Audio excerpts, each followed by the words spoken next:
Salve, estudantes! Eu sou o professor Victor Aragão e no vídeo de hoje teremos a quarta aula de ética, focado na primeira fase da OAB.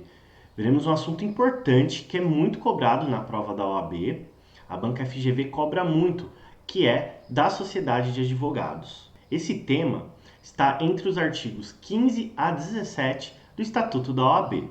E como toda aula aqui no canal, primeiro vamos focar nos principais pontos desse tópico e depois vamos ver como a FGV vem cobrando na prova. Então vamos treinar questões desses assuntos que vamos estudar. E antes de começarmos a aula, já é inscrito no canal? Então se inscreve aí, deixe seu like no vídeo, que assim você ajuda esse projeto a cada vez trazer mais aulas, simulados e dicas para vocês que vão prestar a OAB. E vamos à aula. Primeiro artigo, 15. Os advogados podem reunir-se em sociedade simples, de prestação de serviços de advocacia ou constituir sociedade unipessoal de advocacia, na forma disciplinada nesta lei e no regulamento geral. Portanto, aqui no caput do artigo 15, ele deixa bem claro que tem duas possibilidades de sociedades de advogados. A primeira é a sociedade simples, que é aquela onde os advogados eles vão ser sócios e prestar serviços, ou sociedade unipessoal, que é aquele advogado que vai de forma individual prestar serviço. Continuando, parágrafo 1º. A sociedade de advogados e a sociedade unipessoal de advocacia adquirem personalidade jurídica com registro aprovado dos seus atos constitutivos no Conselho Seccional da OAB, em cuja base territorial tiver sede. Então, uma sociedade de advogados só adquire personalidade jurídica após ser aprovado o seu registro dos atos constitutivos no Conselho Seccional, e é no Conselho Seccional da base territorial onde tem a sua sede. Aqui um ponto muito importante explorado em prova. Continuando, parágrafo 3º. As procurações devem ser outorgadas individualmente aos advogados e indicar a sociedade de que façam parte. Então, procurações outorgadas individualmente, mas tem que indicar qual sociedade faz parte aquele advogado. Próximo ponto. Parágrafo 4º. Nenhum advogado pode integrar mais de uma sociedade de advogados, constituir mais de uma sociedade unipessoal de advocacia ou integrar simultaneamente uma sociedade de advogados e uma sociedade unipessoal de advocacia, com sede ou filial na mesma base territorial do respectivo conselho seccional. Portanto, esse parágrafo ele explica que o advogado ele só pode integrar uma sociedade, seja unipessoal ou simples, por base territorial, por área territorial do conselho seccional. Então, em uma área de conselho seccional, o advogado só vai poder fazer parte ou de uma sociedade de advogado simples ou uma sociedade unipessoal. Em outro conselho seccional, em outra área de conselho seccional, aí ele vai poder fazer parte de outra. Mas no mesmo conselho seccional da OAB, apenas de um. Continuando. Parágrafo 5º. O ato de constituição de filial deve ser averbado no registro da sociedade e arquivado no conselho seccional onde se instalar, ficando sócios, inclusive o titular da sociedade unipessoal de advocacia, obrigados à inscrição suplementar.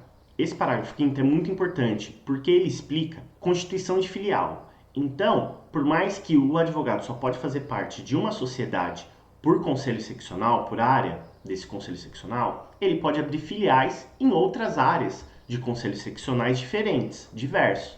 Porém, o parágrafo 5º ele explica que tem que ser averbado o registro dessa sociedade e arquivado no conselho seccional onde se instalar. Então, isso é um ponto muito importante. E, além disso, os sócios ou titular, se for uma sociedade unipessoal de advocacia, eles vão ter que fazer uma inscrição suplementar. Então, o parágrafo 4º explica que apenas pode fazer parte de uma sociedade por base territorial de conselho seccional. E o parágrafo 5º explica e autoriza que tenha filiais em outras conselhos seccionais da OAB. Porém, todos os sócios vão ter que fazer inscrição suplementar. Eles estão obrigados nessa nova base territorial, desse novo conselho seccional da OAB. Próximo ponto da aula de hoje. Parágrafo 6º. Os advogados sócios de uma mesma sociedade profissional não podem representar em juízo clientes de interesses opostos. Portanto, uma mesma sociedade de advogados não vai poder ao mesmo tempo representar partes com interesses opostos. Continuando. Parágrafo 12.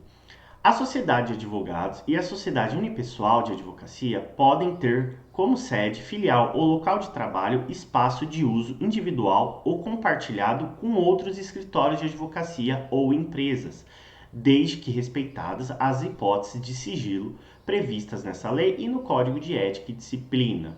Eu fiz questão de pôr aqui na aula esse parágrafo 12, porque ele é um parágrafo novo que foi incluído no Estatuto da OAB de acordo com a Lei 14.365 de 2022. Então é um assunto novo que pode cair na sua prova. Portanto, esse parágrafo deixa bem claro que pode ter o uso individual ou compartilhado com outros escritórios ou empresas. Vamos para o próximo ponto da aula agora. Artigo 16.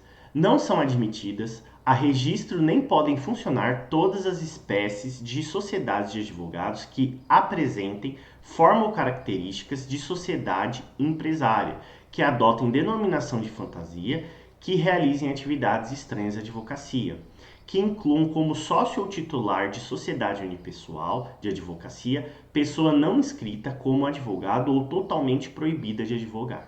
Portanto, esse artigo 16, ele traz informações importantes para nós que estamos estudando para a OAB. O primeiro ponto é que a sociedade ela não pode ter denominação de fantasia. Então, ela não pode inventar um nome ali, fantasia, para a sociedade.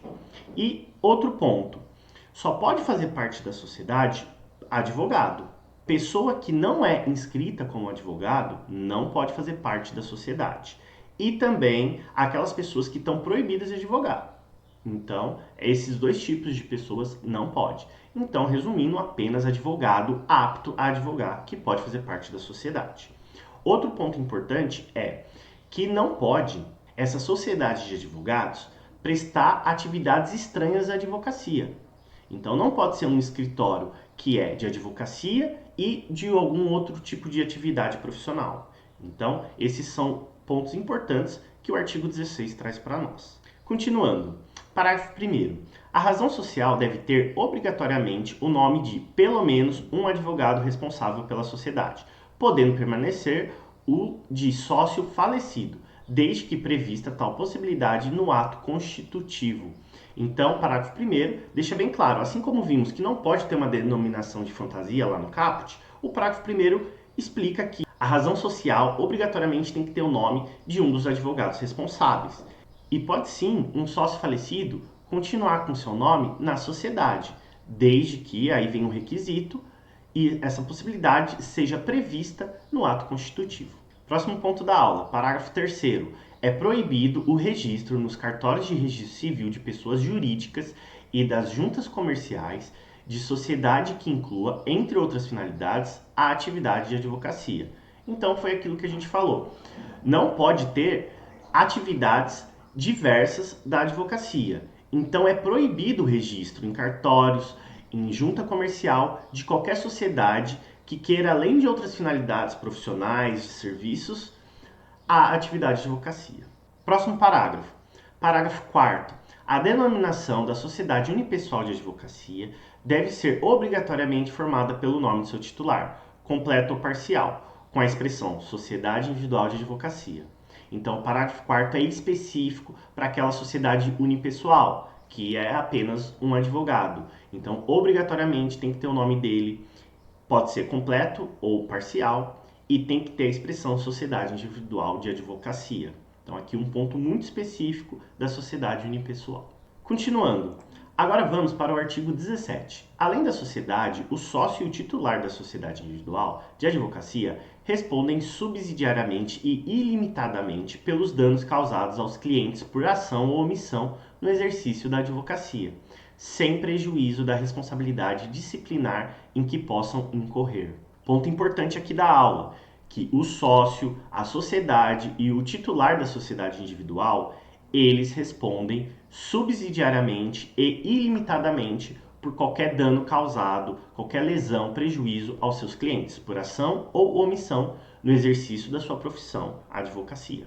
E essa responsabilidade não vai prejudicar qualquer outro tipo de responsabilidade disciplinar que eles venham a sofrer. Continuando, agora eu deixo para vocês uma observação, que é a inclusão. Pela mesma lei que eu já havia citado, 14.365 de 2022, do artigo 17A e 17B, artigos novos incluídos, então fica de dica para vocês que estão estudando para a OAB.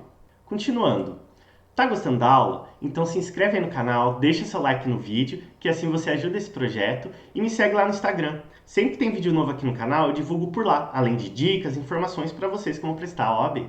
Bom, agora que estudamos os principais pontos do assunto da aula de hoje, vamos ver como vem sendo cobrado na OAB. Questão 1, FGV.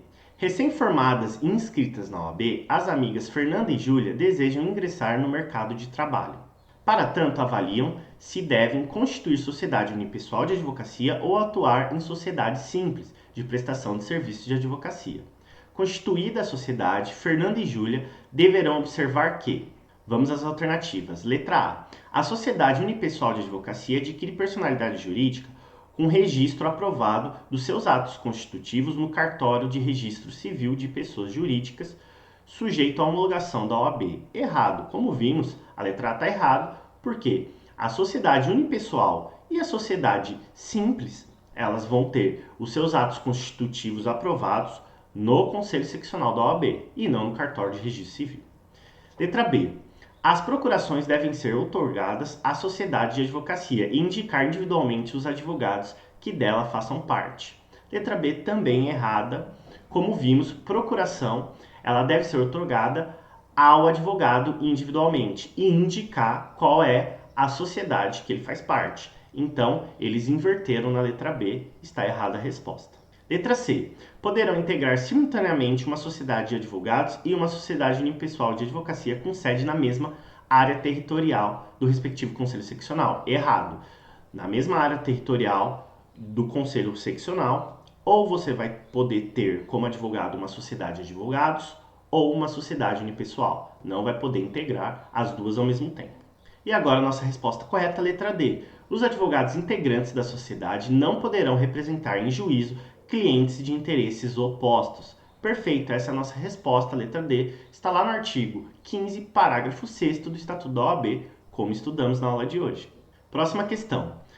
FGV, questão 2. Antônio, economista sem formação jurídica, e Pedro, advogado, ambos estudiosos da análise econômica do direito, desejam constituir sociedade de advogados que também fornecerá aos seus clientes serviços de consultoria na área econômica. Ao analisar a possibilidade de registro desse empreendimento, que consideram inovador, Antônio e Pedro concluíram corretamente que: vamos às alternativas. Letra A. Poderá ser efetivado, já que é permitido o registro nos cartórios de registro civil de pessoas jurídicas e nas juntas comerciais de sociedade que inclua, entre outras finalidades, a atividade de advocacia. Errado. É totalmente o oposto. Só pode haver atividade de advocacia. Então, é proibido, não é permitido. Letra B. Não poderá ser efetivado, já que somente são admitidas a registro as sociedades de advogados que explorem ciências sociais complementares à advocacia. Errado. É apenas que explore atividade de advocacia. Não pode ter qualquer outro tipo de finalidade complementar, como estudamos. Letra C. Poderá ser efetivado, desde que a razão social tenha o nome de pelo menos um advogado responsável pela sociedade. A letra C ela está errada, porque realmente a razão social precisa ter pelo menos o nome de um advogado responsável. Mas isso não é justificativo para que tenha uma sociedade com atividades diversas além da advocacia.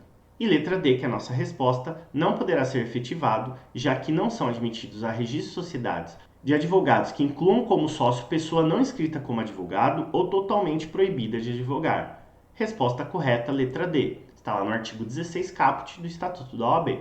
Portanto, é proibido o registro de sociedades que tenham como sócios pessoas não inscritas como advogado ou estão proibidas de advogar. Próxima questão. FGV, questão 3. Os sócios Antônio, Daniel e Marcos constituem uma sociedade Antônio, Daniel e Marcos Advogados Associados, com sede em São Paulo e filial em Brasília. Após desentendimento entre eles, Antônio constituiu Sociedade Unipessoal de Advocacia, com sede no Rio de Janeiro. E Marcos, por sua vez, retira-se da Sociedade Antônio, Daniel e Marcos Advogados Associados. Sobre a situação apresentada, assinale a afirmativa correta. Então, vamos interpretar a primeira questão. Marcos se retirou, então manteve na sociedade apenas o Antônio e o Daniel. O Marcos se retirou e, além disso, o Antônio constituiu uma sociedade unipessoal com sede no Rio de Janeiro. Então, até aí está correto, porque a sociedade deles tem sede em São Paulo e filial em Brasília. Portanto, ele pode abrir uma sociedade unipessoal em uma outra área territorial, em um outro conselho seccional, que no caso aí foi o Rio de Janeiro. Então vamos às alternativas. Letra A. Daniel não está obrigado a manter inscrição suplementar em Brasília, já que a sociedade Antônio Daniel e Marcos Advogados Associados tem sede em São Paulo. Errado. Para você manter a atividade de advocacia em outra área territorial, você precisa manter inscrição suplementar. Então a resposta A está errada. Letra B. Antônio deverá retirar-se da Antônio Daniel Marcos Advogados Associados, já que não pode integrar simultaneamente uma sociedade de advogados e uma sociedade unipessoal de advocacia. A letra B está errada. Pode sim, o Antônio ele pode simultaneamente estar numa sociedade de advogados e uma sociedade unipessoal de advocacia, desde que seja em base territorial diferentes, em conselhos seccionais diferentes. Então, está errada a letra B. Letra C. Mesmo após Marcos se retirar da sociedade Antônio Daniel Marcos Advogados Associados, permanece o impedimento para que ele e Antônio representem em juízo clientes com interesses opostos. Letra C errada. Por quê? O Marcos ele se retirou daquela sociedade. Então agora não tem impedimento para que ele represente em juízo clientes com interesses opostos à sociedade até então que ele participava. E agora a alternativa correta, letra D. Caso Antônio também se retire da sociedade, a sociedade deverá passar a ser denominada Daniel Sociedade Individual de Advocacia. Essa é a nossa resposta, tá? É correto, letra D, artigo 16, parágrafo 4º do Estatuto da OAB. Porque o Marcos já se retirou da sociedade de advogados. E se o Antônio também se retirar, apenas vai sobrar o Daniel. E nós já estudamos que sociedade unipessoal é obrigatória a denominação do nome completo ou uma parte dele. E no caso, teria que chamar Daniel Sociedade Individual de Advocacia. Então, resposta correta, letra D, como já estudamos no artigo 16, parágrafo 4º do Estatuto da OAB.